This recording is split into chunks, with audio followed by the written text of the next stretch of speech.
People across the world have been holding peaceful protests in solidarity with Black Lives Matter after the horrific death of George Floyd.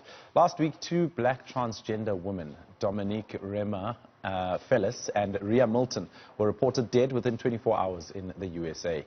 Protests for Black Trans Lives Matter in solidarity with these opposing transphobic legislation proposed by the government in the USA is gaining worldwide momentum as Pride Month is observed. Back home, despite laws enshrined in the South African Constitution stating that the state may not unfairly discriminate against anyone on grounds of race, gender, sex or sexual orientation, the LGBTQIA+ community still face prejudice and exclusion in its fight for equality.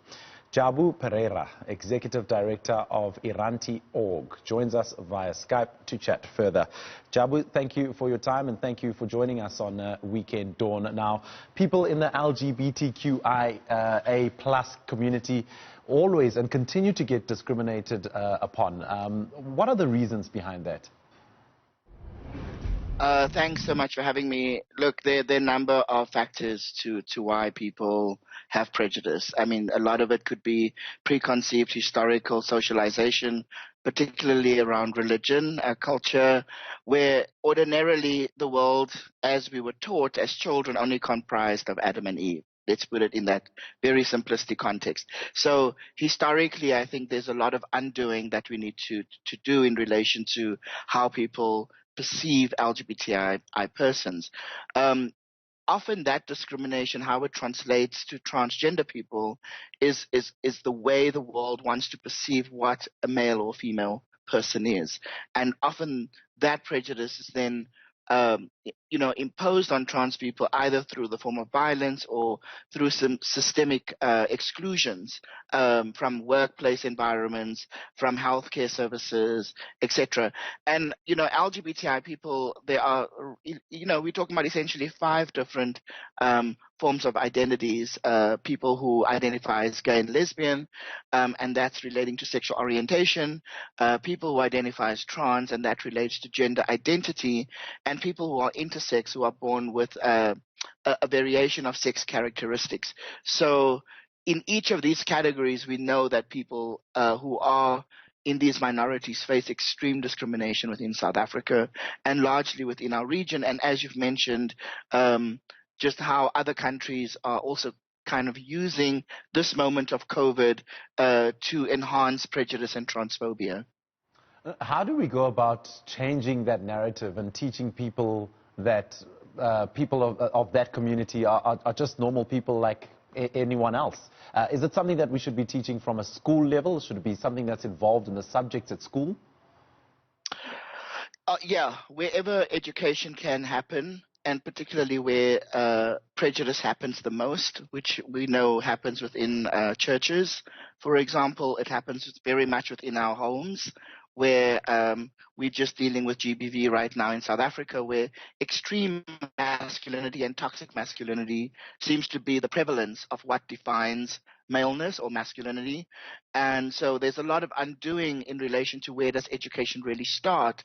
Does it start in the homes with our parents who want to extremely impose a particular gender norm on their children? I mean, this is also really a moment where we're seeing that shift happening. I mean, we're not where we were in 1994 with just legislation. We are seeing an amazing, diverse range of people from the LGBTI community, from children to adolescents, young adults, older people, that are much more visible within South Africa, thankfully, too, because of our legislative privilege as a country. But of course, we have a whole lot of work to do. I mean, just during COVID-19, Alma Robin Mutsimi, a trans woman sex worker, died in the custody of the Mowbray police. And we need to have answers. We've had Collins Khoza died in the hands of the police. So when we talk about Black Lives Matter and we talk about Trans Lives Matter, these issues become so integrated in the way the system views our bodies, be they black and trans, be they black and queer, and fundamentally the system hasn't changed. The system that we inherited from apartheid has not changed. It may have changed in terms of racial demographic, but politically, we're still dealing with a system that deeply hates black lives, that deeply hates trans lives, and ultimately we have to look at how we need to shift this. It is not only around education, it is also just a complete overhaul of the system. What would have been ideal in this particular time, for example, with the government, is to stop blocking the ability of trans people to go and change their gender markers at Home Affairs. We have an appalling system that prevents trans people from accessing and self-determining their gender identity. And so this could be a moment where the government relaxes legislation, allows trans people to self-identify, to change their legislation. Imagine you have a document that doesn't align to your gender identity. You cannot open a bank account. You cannot have a driver's license. It's debilitating. So when we talk about what it means for trans rights, we are talking about the very fundamental right to just live, to be economically thriving, and to be within a larger society like everybody else. So when you talk about normalcy, normalcy is about the ability to wake up and to be safe, to have a job, to have the right to an education, and not to be marginalized based on your gender identity. So fundamentally, we have to undo there's a racist structural issue within our country, and there's a inherent homophobic and transphobic structure within our country. Let's bring in Iranti-org. Iranti-org, what is the organization about? What does it do? I'm hoping this is something that can help people know a little more about the LGBTQIA+ community. Yeah, so Iranti started in 2012. It's not an acronym, it means memory. In other words, we started the organization so that the invisible experiences of our lives are not forgotten. So Iranti essentially creates the platform of story and storytelling, just like we're doing right now, to be able to change hearts and minds. So that's a very key part of our work. But we also believe that we have to work with our governments to change laws and policies. So we integrate storytelling as well as advocacy, but we also provide support to our community. Right now, as an organization, we've managed to reassign some of our money, about 300,000 rands, nothing massive, to be able to do some humanitarian support towards our community within this pandemic, because we know that the shelter system in South Africa has excluded LGBTI people from shelter systems. The shelter movement has to radically transform because of its inherent transphobia and its homophobia. So we know that there's a marginalization within state services that needs transformation. So we try as best as possible to provide a service, a care, a support base towards the community. We've also assisted in litigation where people have experienced discrimination, where we've sued the state, for example. So there are a range of things where we've been existing for the past 8 years. This month is actually our 8th year of existence.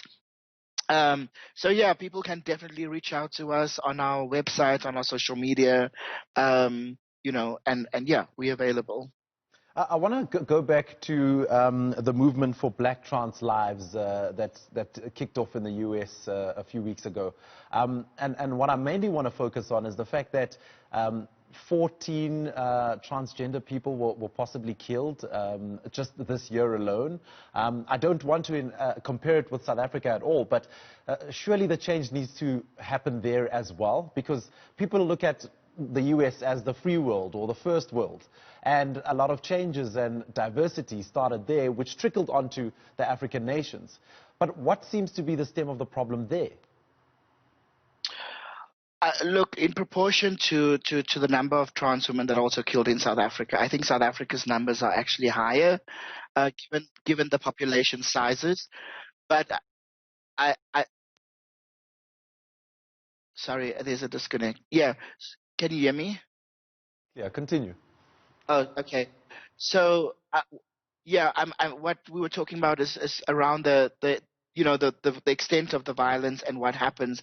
And I'm saying that in this particular period, we are seeing that governments are starting to use COVID-19 as an excuse for not allowing trans people to change their gender identities. So they're saying, you have to be registered according to the gender or the sex that's assigned to you at birth. And that's unnecessary. That has nothing to do with the virus. It has nothing to do with an infection, etc. So there are fundamental problems. Of course, in crisis, we know that the most vulnerable become targets. In our COVID-19 crisis, women are by far, women and children are the highest victims of violence in our country right now, which is and black women and children are high targets of vulnerability. We've seen how the state has also targeted foreign nationals, and also we see the attack on LGBTI persons. We've seen many people die within this particular period. We've had Curvin, choreographer in Cape Town, that sadly passed away last week. We've seen, as I mentioned, Robert Munsimi, who died within police custody. So there are answers that the state has to provide within this time, and legislation. It's long overdue that legislation has to change. I mean, it's not that long ago in South Africa where we had black bodies criminalized under apartheid, where we couldn't go to beaches, we couldn't go to toilets, we couldn't sit on benches. I mean, how much of our history do we need to undo and learn that we don't repeat it? And I feel that's where we are stuck as a country, and where we need to actually address the actual violence that's the epidemic of our country. Jabu, we'll leave it right there. Thank you. That's all the time we have. Jabu Pereira, Executive Director of Iranti-org, chatting to us about the hashtag Black Trans Lives Matter, gaining momentum in the world over as Pride Month is also observed.